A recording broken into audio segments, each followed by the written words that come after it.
Hello and welcome to The Rest is History. First up, a confession.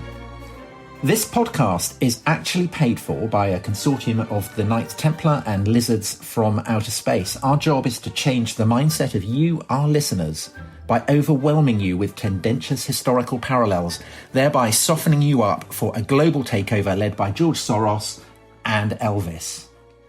Actually, Dominic Sandbrook, my co-conspirator with me here, that's not actually true, is it? That's nonsense. Well, some of it's true. The tendentious historical parallels, that's true enough. Yes, that is actually true. I mean, maybe if we encouraged a few influencers on social media to suggest that this is in fact the case, how long before some people actually believed it to be true, do you think? Well, that's a good... I mean, the thought that we could influence anybody is frankly beyond the realms of the imagination. But yes, so today we thought we would do conspiracy theories. And a great subject, and we had an amazing response on Twitter when we put this out, which just shows the appetite that people have for believing that, you know, tiny groups of highly influential people like Tom and me control the world. So we're obviously JFK, the Templars, the Freemasons, the Rosicrucians, the Protocols of the Elders of Zion, the Popish plot. You know, was Barack Obama actually a Russian sleeper agent born in Kenya? I mean, the statistics, Tom, are amazing. So to kick off, a recent poll by NPR, the American National Public Radio, asked Americans if they believe that a group of Satan-worshipping elites who run a child sex ring are trying to control our politics and media. So that's the allegation at the heart of QAnon. And 17% said it was true that they thought these Satan-worshipping elites were trying to control the media, and 37% said they didn't know. So in other words, you've got more than half who either believe it or are sort of ambivalent. That's extraordinary, isn't it? But not unprecedented. I think that's the interesting thing. Not unprecedented, and you can see the way that conspiracy theories take root at the moment with the rollout of vaccines. And obviously there are all kinds of conspiracy theories about vaccines. So there's the idea that COVID-19 vaccines will alter our DNA, that they're going to implant microchips into people, that volunteers in the trials died and it's being covered up, that Bill Gates is somehow involved, that vaccines for the Spanish flu were responsible for the 50 million deaths. And this has an actual knock-on effect, because I think in France, I think over 50% of people are saying that they don't want to take the vaccine. So I've seen that. That's not good news at all. So I think, I mean, the key thing about this episode is not just to look at, you know, conspiracy theories in and of themselves, but to explore the way in which they hold a mirror up to the times, and also the way that they have actually influenced the course of events and often the broad sweep of history. I think it's a very, very fertile idea. I mean, Dominic, you write mainly about the modern period, and you've particularly, your early field of study was Nixon. Yeah. I guess what's interesting about Nixon, you know, he's brought down by Watergate, and Watergate actually, I mean, that's a conspiracy theory that turns out to be true, isn't it? It is. The fascinating thing about Watergate is that it's like all these things. It's really a saga of incompetence rather than sort of an elite that's controlling everything. So in Watergate, for people who don't remember, the Nixon campaign, the re-election campaign, they bugged their opposition, the Democrats, but in a very incompetent way. They broke into the Watergate building and they tried to plant wiretaps, and it all came out. And the interesting thing about that, Tom, which bears out what you were saying earlier on, is that the reason they did it is because Nixon himself was a conspiracy theorist. So Nixon believed that there was a conspiracy out to get him. He had always believed it. He believed that the Kennedys, that people who'd gone to Harvard, that the big northeastern intellectual political establishment were plotting against him, that they were bugging him. And he constantly said to his aides, we have to do to them what they're doing to us. So he basically orchestrates this conspiracy because he thinks he needs to tool up to fight the existing conspiracy against him, which, you know, didn't really exist. And he is operating against the paranoid style in American politics. Yeah. So two massive conspiracy theories that are presumably floating around while Nixon is president. Who shot JFK is the whopper. And I think already by the time of Nixon's presidency, the years that immediately followed the moon landings, already people are starting to speculate that is a fake as well. Yeah, I think the JFK one is the bigger one. So the moon landings is a mad one that I think gained traction slightly later. The JFK one, though, the JFK one is a classic one because it's that classic instance of people taking a seismic event that seems to come out of the blue. And I mean, one of the we'll talk about this, no doubt, but one of the perennial appeals of conspiracy theory is that it allows people to explain the inexplicable. So the president was shot apparently by a lone gunman, but people find that hard to handle. They don't like the idea of the contingent element in history. And so they try to fit it into these sort of existing, as you say, the paranoid style in America, which is, if you think about America was set up as a rebellion against an out of touch elite on the other side of the Atlantic. But also America is set up as a sort of Puritan, shining city on a hill surrounded by corruption. So there's always this sense of sort of being embattled and sort of shadowy forces moving against the American Republic. And the people tried to fit the JFK assassination into that. They said, well, it must be the CIA or the mafia or the Cubans or whoever it might be. And they do the same with Watergate and then with the moon landings as well. So that's definitely an American tradition. That kind of what Richard Hofstadter called the paranoid style. Well, it's a very unfair question, but I just wanted to ask you, as someone who really knows his modern American history, who do you think killed JFK? Was behind? But who shot JFK? I mean, was it just a random gunman? The answer is so blindingly obvious. It's obviously Lee Harvey Oswald. And the key thing but he wasn't brainwashed by the Russians or the mafia, or he wasn't, Tom. And I always think the giveaway, the single fact that showed that the conspiracy theorists never address is the fact that if you employed Lee Harvey Oswald, even as your patsy, why would you not provide him with a getaway car? Why would you allow him to roam the streets after because shooting that's what they want. That's precisely the fiendish cunning of it. He shoots a policeman. The fiendish cunning. I mean, come on. And he was brainwashed by the KGB. I mean, anyway. Yes, but you're right, aren't you? That of course it provides a kind of reassurance. I mean, that's the unspoken truth about conspiracy theories, is that it enables people to think that even though they may be kind of blood-sucking lizards behind it, at least that gives you some reassurance that people know what they're doing, even if it's for the most malign purposes. But also makes you feel good, right? Because you've seen through it. So you're one of the forces of light, and you're part of the resistance. You have seen through the evil plan, so that gives you a bit of an advantage. You're surrounded by the sheep who haven't. And that's much more comforting than thinking you live in an entirely random world where a big, stone block might fall on your head at any moment and kill you, and it has no meaning. I think that's the terrifying thing, isn't it, for people? The lack of if there must be a meaning in history, and conspiracy theories provide one. And what they also can do, of course, is provide a political weapon. Because if you can accuse your enemies of being embroiled in a conspiracy, and then you cast yourself as the person who has exposed that conspiracy, then you become the hero of the hour, and you will. I can see where this is going with Tom. Yes, so we're seamlessly moving from 1960s America to 60s BC Rome, with really the granddaddy of all conspiracy theories, which is the Catilinarian conspiracy, a conspiracy conducted by a shady Roman aristocrat called Catiline, supposedly, who was going to take over Rome, employ gangs of Gauls to murder his enemies in the Senate. And this is exposed by the great orator Cicero, whose speeches provide a template for political rhetoric that people have studied essentially ever since. And floating around Cicero's exposure of this Catilinarian conspiracy has always been, right from the very time that he gave these speeches, the dark suspicion that perhaps Cicero was over-egging it. And it's still a problem today to work that out, because of course do people not know? Only have Cicero's accounts. Okay. So we don't have, we don't have any counterblasts from Catiline. So we only have Cicero's speeches.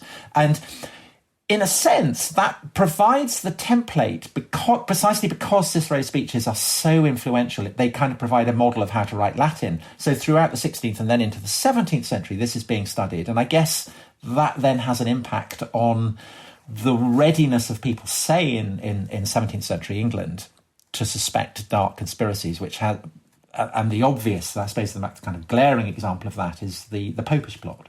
Yeah, the Popish plot's a fascinating thing, isn't it? I mean, obviously that was an age, 17th century is an age rich with conspiracies. I mean, we talked about the 17th century a few weeks ago. But the Popish plot is the granddaddy, because in a way it's the foundation of British politics. So, and this, so just for the listeners, that's the end of Charles II's reign. And as you say, it comes against a background, actually, of course, of conspiracies that are proven to be true, but which Guy Fawkes... Guy Fawkes is the classic one, isn't it? Yeah, is the classic one.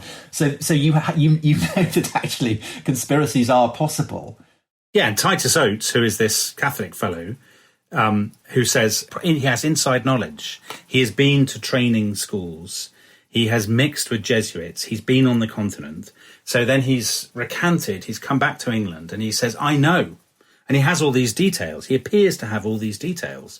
He says, and this is always the way that with conspiracy theories, that they have an inside man who has since repented, who returns and says, well, I've seen the light. I was a sinner, but I now know all the ins and outs of the conspiracy. I mean, this is how, anti-communism in 1950s America often worked. McCarthyism, people would say, I was a communist in the 30s.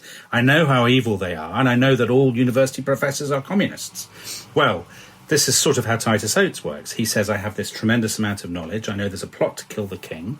Catholics are poised at any moment to rise up over England. The Jesuits have been plotting the whole thing, and it falls on very fertile ground. And because he seems to have this level of expertise, this inside knowledge, people believe it. And then there's this, he says, James, Duke of York, who is a Catholic, who is Charles II's brother and heir, he says they're going to put him on the throne, make him king. He's a Catholic. And you have that creates this sort of big political crisis where you have the Tories and the Whigs who want to kick James out of the line of succession, the Tories who want to keep him. So in a sense, you can trace all British politics back to it's slightly sort of tangentious, but you can trace it all back to the sort of paranoia of the Popish plot. But it gets exposed, doesn't it? Charles II never really believes it. And in due course, Titus Oates is condemned as a fraud. He's made to stand in the pillory every year. That's right. Whipped through the streets. But the effects of it linger. I think it's during this period, during the kind of scare that Titus Oates has whipped up, that Catholics get banned from both the Houses of Parliament. And that's something that lasts right the way up to the early 19th century. So this has measurable effects. Oh, it did. Charles didn't really believe it. He asked, people sometimes asked Oates questions that he got wrong. And Charles kind of knew he hadn't been in such and such a place at such and such a time. And he could spot some of the mistakes. But he wasn't in really a position to sort of expose it straight away. And it actually took a long, as you say, it did get exposed, but it took a few years. And it also, as you say, had measurable effects. So conspiracy theories really matter. The fact that all politics in Britain, you can argue, stems from a conspiracy theory tells you, I think, something about politics as well. That there's always an element of conspiracy theory in politics. No matter how democratic and sane, there's always this... Don't you think that people always are talking about elites and corruption and shadowy networks? You've seen this so much recently. Well, I suppose essentially at an election, what the electorate is being asked to decide is which shadowy organisation do you want to get rid of? Yeah. Essentially that's what it comes down to. You decide to vote for one party or the other based on your conviction that when one party says the other party will ruin the country, that's right. Yeah. You're basically buying into a narrative, don't you? The two main parties give you a narrative in which they are the representatives of the people, and the other guys are the cruel, malevolent, callous elite who are plotting with their friends in the media to destroy Britain. You see this, my God, you've seen this so much in the last 10 years. Well, absolutely, with Brexit, absolutely. Both sides completely kind of manufacturing the notion that their enemies are ranked in shadowy lines of conspiracies and funded by foreign governments and all kinds. Yes, complete. And I guess that a further corollary of that is something that is made play with in, I guess, the great novel about conspiracy theories, Foucault's Pendulum by Umberto Eco, which essentially takes every great conspiracy theory in history, so the Knights Templar and the Rosicrucians and everybody, and bundles it up into one super conspiracy theory, just for fun, really. I mean, it's a kind of a group of professors who do it, and journalists, and then they discover that that what they've created as a fantasy comes true. Yeah. And I think it's so interesting because you do see that again and again through history, that people project fears onto their enemies, and it can happen that their enemies will ultimately take on the lineaments of what is being projected onto them. Well, that's the Watergate example, isn't it? People project thought. Yes.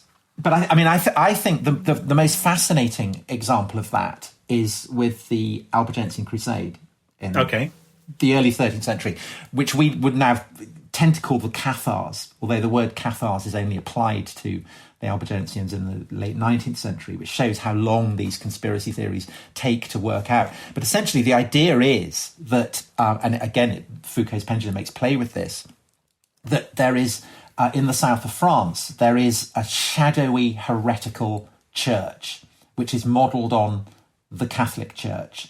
And it is a dualist, so it believes that there is a God who is good and there is a God who is evil, and they have rival powers, equal powers.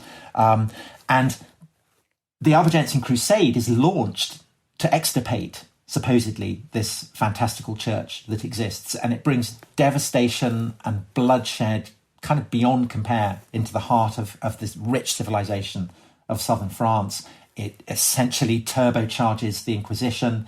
It establishes a template for heresy that runs throughout medieval history.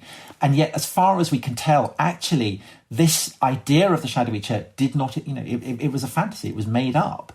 And the potency of conspiracy theories to change the course of history is so dramatically illustrated by that, not least in the way that people still tend to think that, that there were such things as Cathars. So the Cathars didn't exist?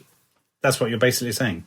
No, there were people who held attitudes towards their Christian faith that had been absolutely orthodox a couple of centuries before. Are they not Bogomils, Tom? No, they're not. This is very disappointing. So all of those figures, kind of the idea that there are shadowy networks of heretics conspiring and meeting up and spreading their conspiracy across Europe is it's a complete fantasy of the church. But basically what they're dealing with Albigensians is the equivalent of deplorables. It's people who've been left behind by the way that in elite circles in the church, notions of orthodoxy, notions of what is right and wrong has developed, and so essentially they're going in to wipe out people who are clinging to outdated understanding of what Christianity is. But it's so appealing that it continues to structure novels and films and in fact the entire tourist industry of, I was just about to say, south of France. 2 years ago we went to the Languedoc on holiday, and we went to all the Cathar castles. I mean, the one that sticks in my mind is one they've got a huge exhibition about the last Cathar, who was a man called Belibast. Very slightly unfortunate name, I think, for somebody with such a sort of heroic sort of martyrdom role in history. And they had all this stuff about the Cathars, and you're telling me that the Languedoc tourist board is peddling a lie? I think they're peddling a fantasy. It's quite a lucrative fantasy. We're losing listeners in Languedoc by the thousand. And which, of course, does have elements of truth. I mean, as we've said, conspiracy theories have to weave in things that people kind of know is true. But also, I think what's fascinating about that, when the Inquisition start to move in and they start to interrogate people that they're accusing of this heresy, people who are accused of it start to, all right, yes, I am guilty of it. And so that's interesting. That's kind of how it works. So they're sort of imposing a pattern.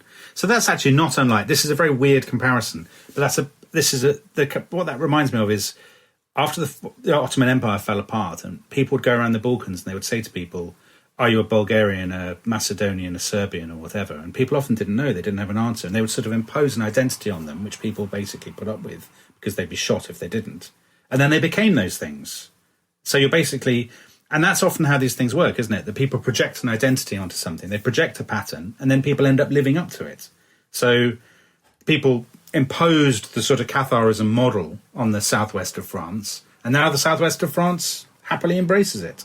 So people buying into conspiracy theories, becoming the very conspiracy that people dread. Well, a thrilling note, I think, on which to just have a short pause while Dominic and I recalibrate the mini cameras on your phones and the microchips in your blood. We'll be back after this break.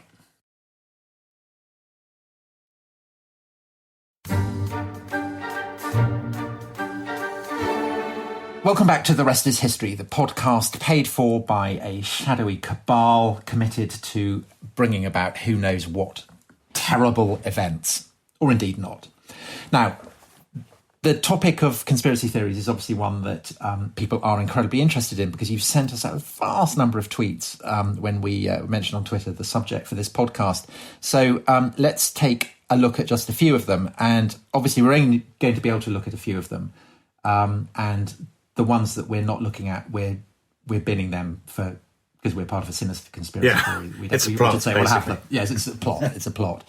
So, okay, so the first one is from Bill Jones, and I think it's actually, in a way, it's historically the darkest and most significant conspiracy theory of the lot, the one that just refuses to die. Bill Jones writes, a long strand of anti-Semitism in past and present conspiracy theories, blood libel, protocols of the Elders of Zion, Dreyfus, linkages to historical plagues, COVID mad stuff about Soros, it goes on and on. That is mournfully true, is it not, Dominic? Yeah, it's the ultimate conspiracy theory, isn't it? It's the sort of conspiracy theory, although I think it's changed over time. So medieval anti-Semitism and the sort of blood libel and stuff, it didn't quite have the element that it has had since the late 19th century, and particularly the 20th century, which is the idea that... So the Jews went from being, as it were, bottom dog to top dog in the sort of, in the demonology. So they were outsiders, obviously, in, medieval period when they suffered pogroms or whatever. But in the 20th century, they're obviously the classic Nazi conspiracy theories that the Jews are not outsiders. They are the ultimate insiders who are, controlling the media and finance and big business and all this kind of thing. And they've orchestrated the stab in the back and all the rest of it. So anti-Semitism has adapted over time. And that's one reason it's been so successful, sad to say. And as we see it hasn't gone away. I mean, it's an extraordinary thing. I remember about 20 years ago, somebody saying to me about anti-Semitism in Britain, about a book my agent said he was representing a guy called Anthony Julius, who had written this big book about anti-Semitism in Britain. And he'd had meetings with publishers at which publishers had said, well, there is no anti-Semitism in Britain. So why publish this book on something that doesn't exist? And at the time I thought, you know what, there probably isn't really much anti-Semitism in Britain. I mean, how wrong could I have been? I would never have anticipated the resurgence in the last 10 years or so. It's unbelievably depressing. It's kind of like a hydra. And I wonder, actually, whether one of the things that Jews historically, the role that they've played, is to offer a kind of, a bit like with the Catholic Church, a grotesque parody of the control of where power authentically is. So the blood libel, the idea that Jews are seizing Christian children and murdering them and mixing their blood up for a kind of grotesque parody of the mass, is obviously in a way a kind of commentary on the power of the church, which is the dominant institution in the Middle Ages. And in a way, there is a kind of similar way that in the late 19th century into the 20th century, and still in the 21st century, the idea that Jews control international finance is in a way a commentary about people's anxieties about finance. Yeah, it's the anxiety that we are controlled by terrifying screens of figures that we don't understand, by algorithms, by vast anonymous institutions. And in a way, if we can associate that with with Jews or with whoever, we can put a face to these blank screens, then in a way we're kind of humanizing it. Right, exactly. And I think that's why I mean, that's obviously one of the reasons that anti-Semitism was so successful in Germany after the First World War, is that if you're, let's say a lower middle class German who maybe owns a small shop or something, you have seen your world destroyed by the First World War, by the revolution at the end of the war, the hyperinflation of the 1920s, then the shock of the Great Depression. These massive forces, global forces that you don't really understand and can't control. And, anti-Semitism gives you a way of making sense of that. And it gives you scapegoats, which is what people always want that will never die, the search for scapegoats. And the Jews are the oldest and most sort of persistent scapegoat of all. And so there is a case for describing Nazism as a kind of conspiracy theory that takes power and weaponizes itself. Yeah, absolutely. So I think Nazism, you read Mein Kampf. Mein Kampf is a massive conspiracy theory, isn't it? And the appeal of Nazism, which is that, Germany has been betrayed, that it has been undermined from within. I mean, it is a colossal conspiracy theory. And that's probably why it's bred so many conspiracy theories, why you have people who believed that, Rudolf Hess was flying to Britain as a secret mission to make peace, authorised by Hitler, or that Hitler survived the bunker, or that Angela Merkel is Hitler's descendant and plotting to bring about a Fourth Reich. I mean, those things have grown in very fertile soil because Nazism was a conspiracy theory, as a lot of very passionate, very extreme political movements are. I think there's always, as we said before, there's always that danger with any form of politics that it turns into conspiracy theory. Right. And that's true of kind of liberal centrism as well, isn't it? The nervousness that Nazis are kind of lurking in the wings, waiting to take over. I mean, that's also an expression of the paranoid style, isn't it?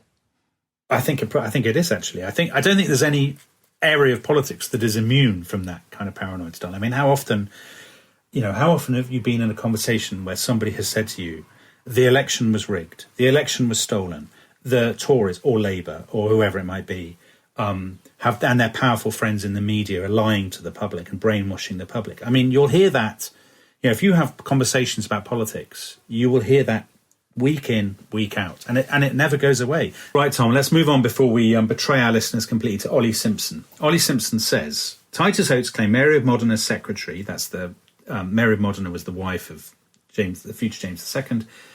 Oates claimed her secretary was in cahoots with the French Jesuits. He was spouting BS off the top of his head, but was right.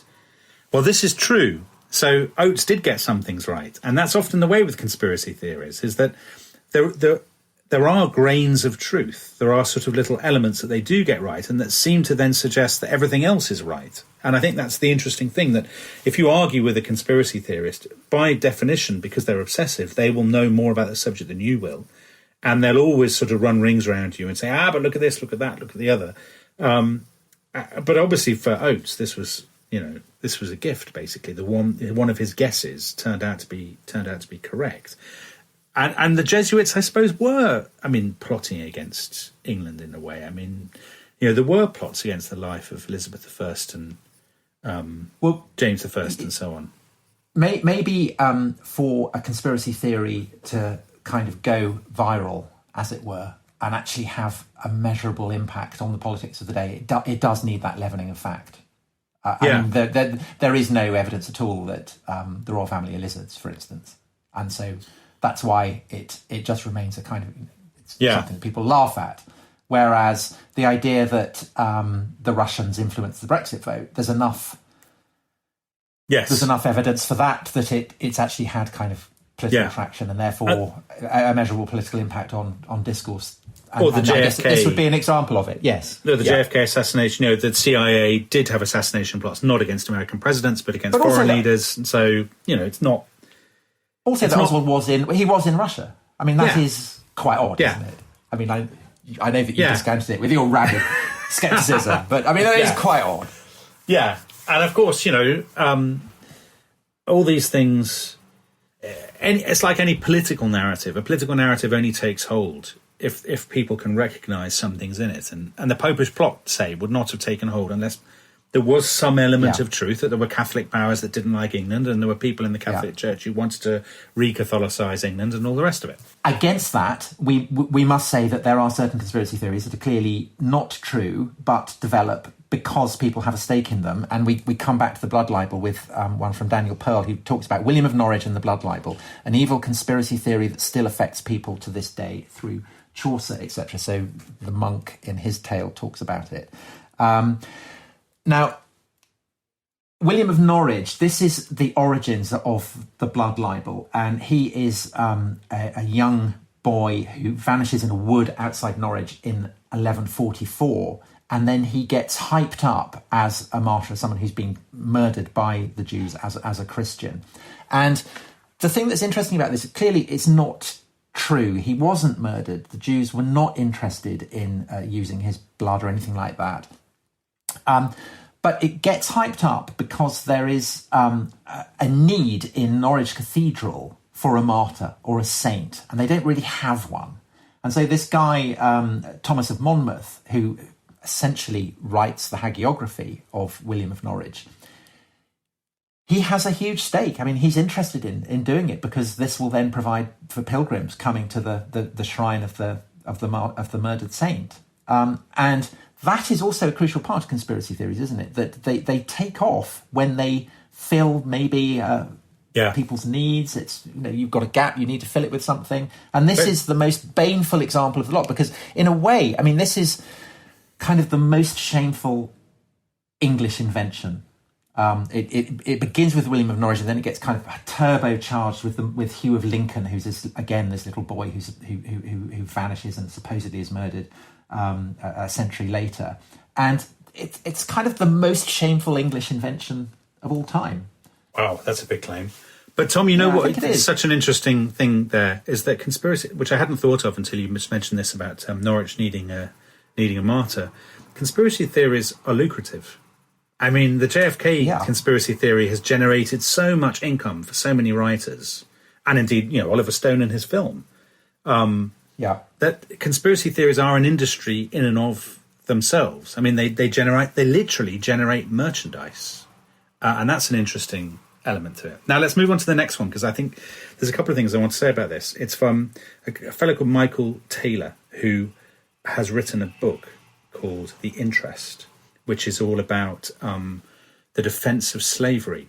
So he's actually, although he doesn't mention this in his tweet, he's written a book about a network that did exist, a network of slave owners who are a network of slave owners who place articles in magazines like The Spectator and do influence votes in the House of Commons. He doesn't call them a conspiracy. I mean, he calls them a lobby. And his book is actually a model of how to write about a network without succumbing to conspiracy theory.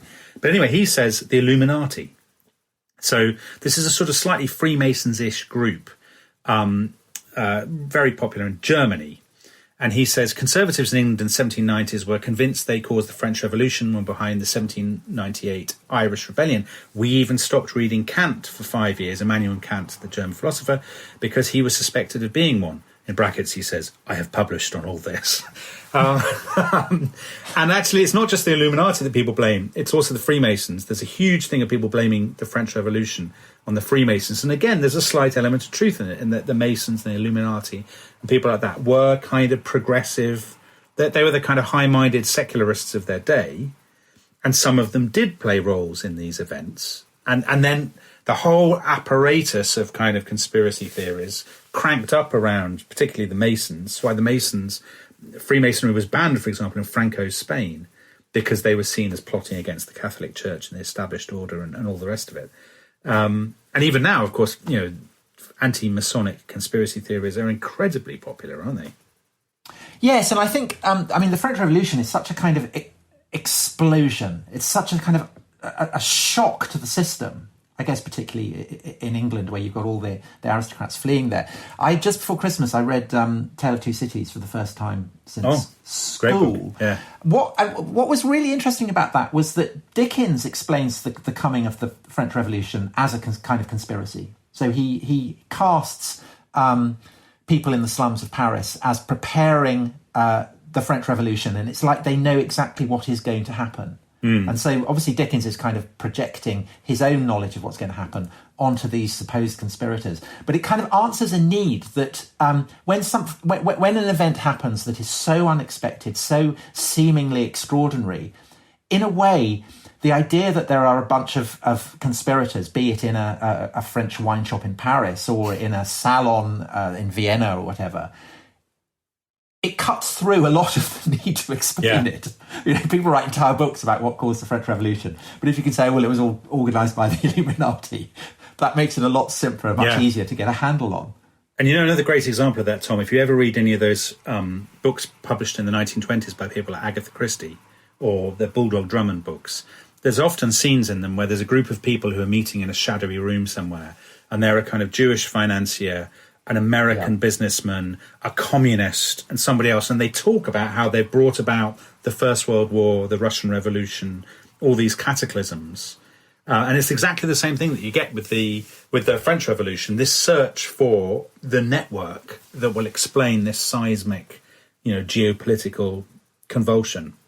I don't know if you remember the opening to the film Naked Gun.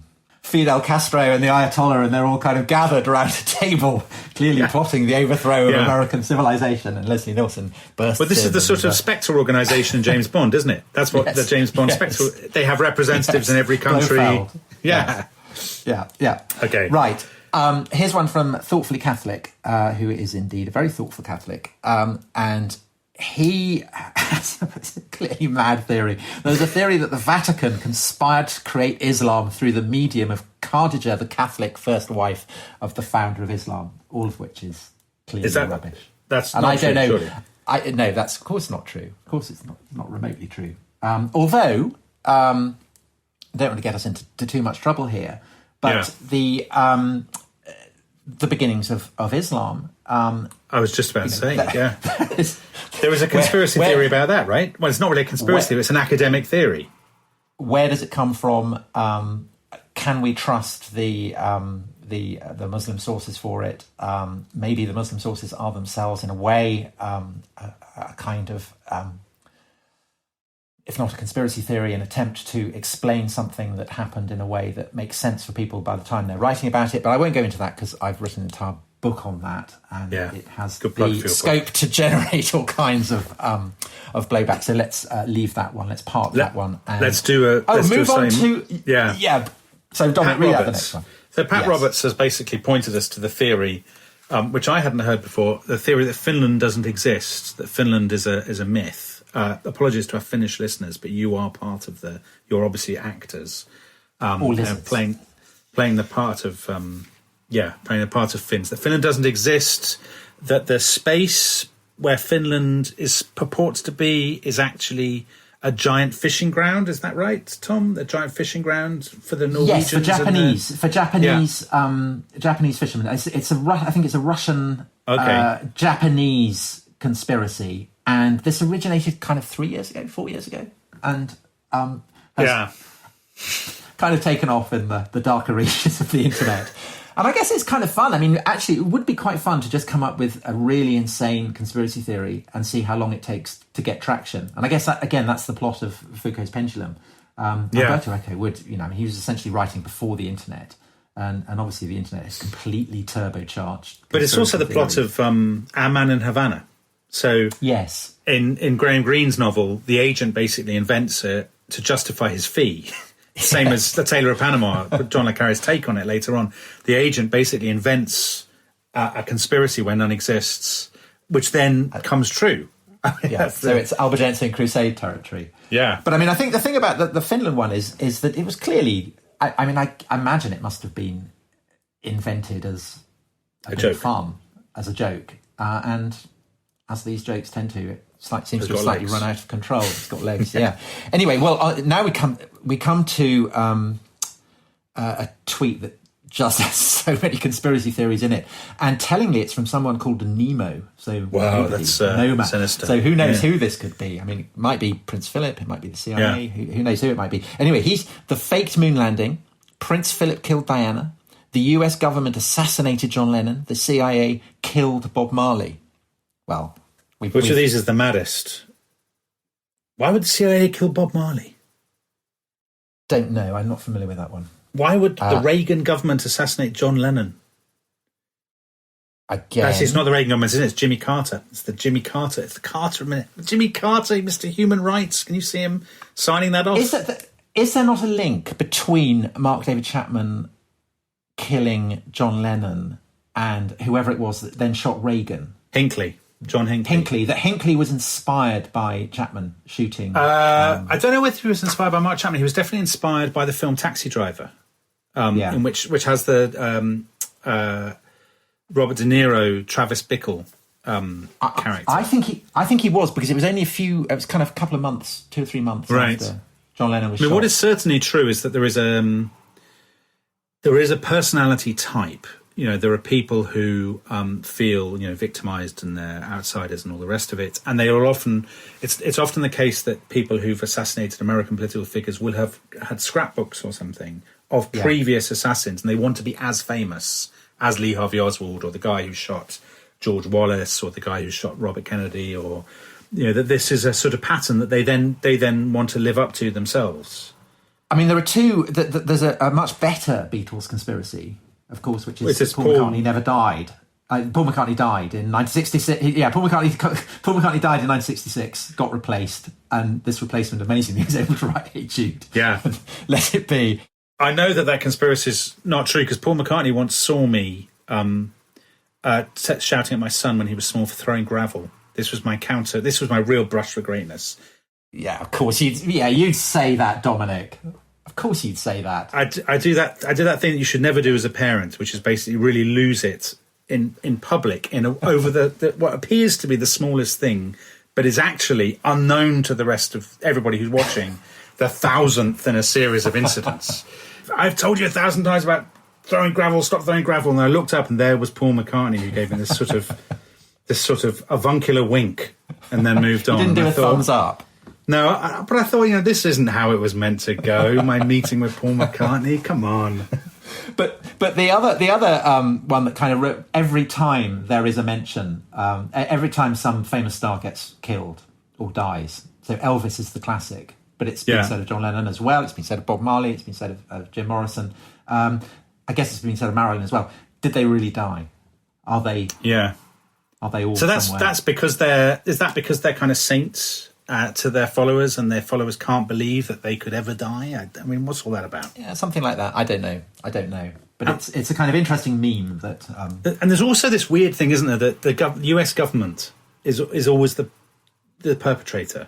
That the US government is staffed by people who hate rock and roll, and even now, 50 or 60 years on, have never come to terms with Bill Haley and the Comets, and are determined to wipe out a succession of big stars. Yeah, I mean, the Elvis one, I guess, isn't. I guess because Elvis becomes he gets a badge from Nixon, doesn't he? He is. Great pals with Nixon. So maybe there's a sense that Elvis vanishes because actually he's working for the American government. But clearly with John Lennon, because the American government wanted to deport him. Yeah. I'm sure that's what feeds into that. The idea that people in the CIA had a kind of desire to get rid of him. And essentially that's what then feeds into the X-Files. With the X-Files obviously builds on all this sort of stuff, doesn't it? All that kind of stuff, and it also has aliens and things. So I reckon of those, the most plausible, Prince Philip killed Diana. I don't think Prince Philip, but of all of those, Tom destroys his credibility. Tom believes that Prince Philip killed Diana. You've heard it here first. Just for the record, I don't think Prince Philip killed Diana. But of all of those, I think the Diana death is kind of the one that perhaps I'd be interested to see how they play that on The Crown. Oh, God almighty, don't go there. But you, Dominic, as an expert, I'll look forward to your thoughts on that. And as such a huge fan of The Crown, as is well known. Anyway, that is all we've got time for today. Dominic and I are both due in Moscow this afternoon. If you've enjoyed today's podcast, please do rate and review us, although obviously only if you like it. Till next time, bye. Watch out for the lizards. Goodbye.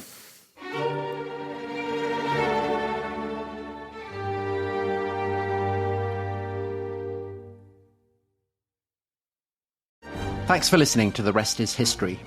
For bonus episodes, early access, ad-free listening, and access to our chat community, please sign up at restishistorypod.com. That's restishistorypod.com.